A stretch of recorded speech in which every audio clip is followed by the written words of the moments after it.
Hey everybody, JB back with you once again for another board game cube shelf run-through video. In this segment, we're going to be starting the top shelf. That's right, we're in the home stretch, everybody. And this is going to be exciting because I'm going to do things a little differently for this segment.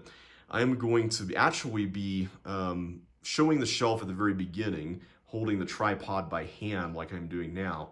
But then I'm going to prop the camera up here, and then I'll be showing you the boxes one by one. There's a couple of reasons I'm going to be doing this. One of them is that it's going to make it a little less awkward to hold some of the heavier boxes because holding them in the air might be a little tricky, especially in front of the camera and whatnot. It'll be a little bit better if they can find a surface to rest on. And also the top of the shelf makes for a great surface to do that. And it'll be a lot easier to explain things and move stuff around if need be. So without further ado, let's get started with the first game of the day. Oops, I gotta flip it over. Cartographers. Now, Cartographers is interesting because this game takes place in the same universe as the game Role Player, which we talked about in the previous episode. And I wasn't expecting that. It was actually a really pleasant surprise to hear that they were going to make more games that were based in this world. Because I thought the world of Role Player was a little bit generic, and intentionally so, right? Because you're trying to create a D&D character that could be used practically anywhere in any campaign. So to hear that they were going to flesh out this world more with more games was kind of exciting, and I'm glad they chose to go that route. One of them was called Lockup, which was about escaping a fantasy prison that has a bunch of monsters in it. But the other one's this one, which is about making a map of the landscape of this fantasy world. And it's essentially a roll and write game. It's maybe more accurately a flip and write game, much like Welcome to, which we talked about earlier. But the scoring system for this game and some of the mechanisms really make it shine. You have these 4 cards here that are under these letters A, B, C, D.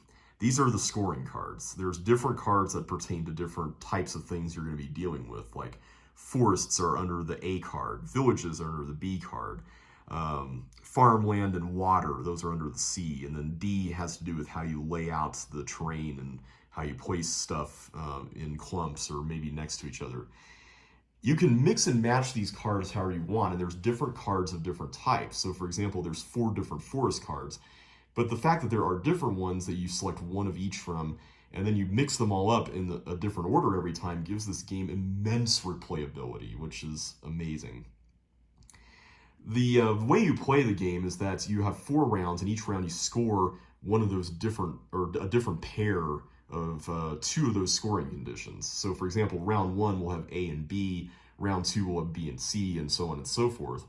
And every turn, you're going to be drawing a card from this deck over here, which has a choice for either the terrain type you're drawing or a shape of terrain that you could draw, which is a polyomino type of shape. And then you could draw whatever that is here on your map and enclose it. There's also these monsters that come out where you are forced to hand your map over to one of your opponents, and then they are going to draw the monster, preferably in an inconvenient location. And then you have to surround it or else you'll lose points.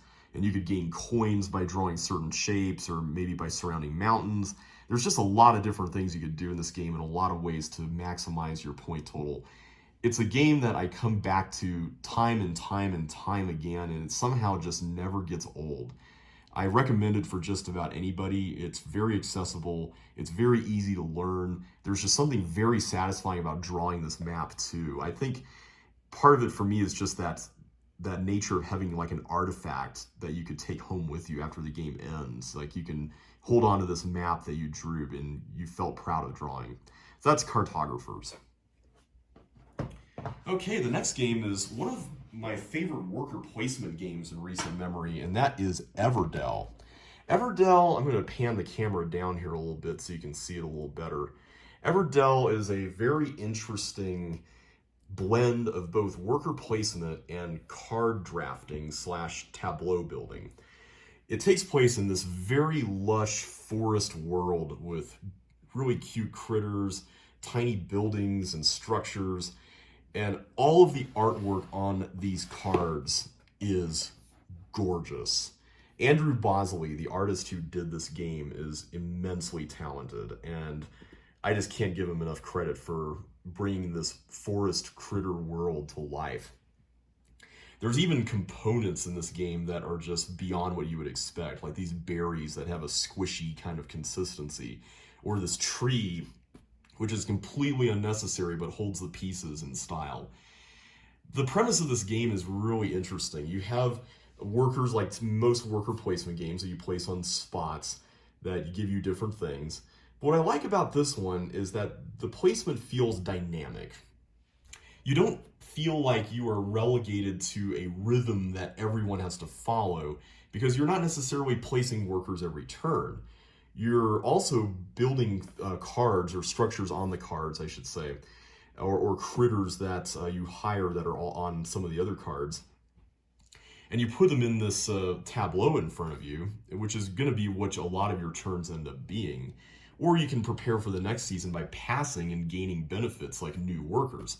And everybody's going to be doing this asynchronously. So it's not necessarily a matter of, oh, I place, you place, you place, you place, I place, you place, you place, you place, and then we all take our people back and then we all move on at the exact same time. There's a very interesting ebb and flow to this, and I love the fact that the game feels flexible in that regard. The other thing too is that the spaces that are here in these clearings are all variable. You pick them at the start of every game and they're different, which makes the game feel a lot more replayable. But speaking of dynamic, the tableau building you're doing in this game is really interesting. It's very similar in some ways to Seven Wonders, where you have cards that kind of chain off of each other, in which critters can then occupy buildings. So for example, if I built the inn, then the innkeeper can come in for free, and I don't have to pay the normal cost, that kind of thing. But the other wrinkle about this game that's really cool is that you have a limit to how many cards you can put in this tableau. And part of the game's charm is that you kind of have to figure out how you're going to play that such that you can trade out certain cards for others as the game goes on. So for example, a production building that gives me resources early on that helps build my engine may not necessarily score me a lot of points at the end. So maybe I want to get rid of it and replace it with another building, that kind of thing. There's a lot to love about this game. The artwork, the component quality, the gameplay, everything here is just amazing. There's also 3 expansions that have come out for this game. I own one of them, the, what's it called, the Pearlbrook expansion, which adds like a river board here where you could send a frog to do various things for you. I'm really interested in getting the other 2, and I think there's going to be another one that'll come out, and I'm hoping they'll release a giant box for everything. So I'm crossing my fingers for that and hoping I can store it on top of the shelf, which is why the game is where it is right now. So that's Everdell. Highly recommend this one. Great family game, gorgeous game, just everything about this is amazing. All right. Speaking of satisfying things to build, the next game also has beautiful artwork, and that is Museum. Museum is, I think, the last... I think it's the last game with artwork by Vincent Dutrait that I own, and this game is probably his magnum opus as far as artwork is concerned. He did over 200, I think, illustrations for this, all of which represent objects or people of history. And what you're doing here is that you are, whoops, another case of the misaligned box lid there. You are building out a museum in the early 20th century by going around the world and collecting artifacts. At its core, it's a very simple set collection card game. You have this open area that you could draft cards from. But what's cool is that there's different kinds of player interactions that once you get the hang of them and the ebb and flow of them, they're really interesting to explore. So for example, on anybody's turn, you start off the turn by taking a card from this center area. But then everybody else has the opportunity to take a different card from the center area after you do. But if they do, they're going to have to pay you you're going to take a point from the bank. They don't have to pay it to you. You take it from the supply. So you could do something on another person's turn, but you're handing them points. But you probably do want to do stuff because you only get so many turns in the game. And after this card drafting thing, you can then move on to furbishing your museum, during which you can play as many cards as you want as long as you could pay for them. And then when you pay for them with cards, you can put them out into this discard pile here that represents kind of like a warehouse and people can then buy cards from that warehouse. So you can look at other people's things and get stuff from them if you want. But if you do that, you will then have to pay them a point and whatever normal card you're getting. So there's all these different trade-offs that you're having to consider. The game only lasts as long as someone can get to 50 points. So you're not going to have tons and tons of turns in this game. It's actually a pretty fast game. And the fun thing about it is that you have this puzzle of arranging all the different objects in your museum such that you can create different sets of cards based on like civilizations or categories of exhibits and whatnot. And you don't have to like get all that down when you place them like you would in a normal like tile laying game. You could just arrange them all at the very end. So in my mind, that kind of helps keep the game a lot more beginner friendly and a lot more accessible. There's also expansion content for this game, which I teased back in the very first video when we saw it behind all the party games on the first shelf. I have them there for now because there's going to be a big box coming later this year via a Kickstarter that's supposed to deliver. And I'm really excited for that because I really want to play this game with the expansions and bring them out a little more easily. So I'm excited for that. Museum is a really fun game. I think it's very underrated. It didn't really get a lot of buzz when it came out. But if you like those kinds of set collection games like Ticket to Ride and things like that, this is kind of a nice step up in terms of involvement. It doesn't add a lot of complexity, but it adds some cool decisions with the cards you're collecting, and I think that's really neat. And the beautiful artwork, oh my goodness, it does not hurt one bit. It just makes this game pop even more. So definitely recommend this one. Museum is a lot of fun. Okay, next up on the list is another game that's related to exhibiting things, and that is The Gallerist. The Gallerist is easily one of the most complex games I own. It's not one that I bring out a lot, but it's one that I really enjoy every time I play. It's designed by a Euro game designer named Vidal Lacerda, who's well known for doing a lot of games with rather unconventional themes. Like he's done one about making cars, one about carbon emissions. There's a few others he's done as well. But this is one of the themes that I instantly gravitated toward. It was something very unconventional. But not only does he do great themes, he also does a really good job integrating his unique themes with really interesting mechanisms. And they don't feel very abstract as a result. In fact, I think they feel a lot easier to teach because of that, despite the game's complexity. So I'll show you the crazy board back here. This is what the game looks like here, and it's got a lot going on. But what's interesting about it is that the actual act of taking a turn doesn't feel very overwhelming. You only have like 4 choices here in terms of where you can put your worker, because this is a worker placement game. Each of these 4 spaces has 2 different things you could do. So for example, here in the, I think it's here, in Artist's Alley, you could find and discover a new artist, or I think the other option is like help promote them or something like that. So there's 2 different things you could do with each of these different spaces. But what makes the game really fun is that if you knock someone out of a space, so if it's occupied, you can actually go in and knock someone out. If you do that, they get a bonus. So you kind of have to be careful with where you're going and what rhythm you're going into places with, and trying to lure people to knocking you out so you could do some things. It's really fascinating. And the kind of cyclical nature of these mechanisms of hiring an artist, promoting them with social media, exhibiting at this international market thing, hiring assistants to help you out, different things like that. All of these things feel like they have a real world corollary. And to me, that feels like it makes the game a lot easier to teach. It doesn't seem like it's just a boring theme with, I'm trading, wood for gold and, things like that. It feels like this is real life, like you're doing something like you would do in real life. And I think that makes the game a lot more accessible, despite the high complexity. It's not a game I play a lot, but it is really fun, and that is The Gallerist. All right. The final game of this group of 5 here is one that wasn't really on my radar until, I want to say it was sometime last year, when I started hearing a lot of buzz around it. And that is, I'm going to have to pan this up here, Vindication.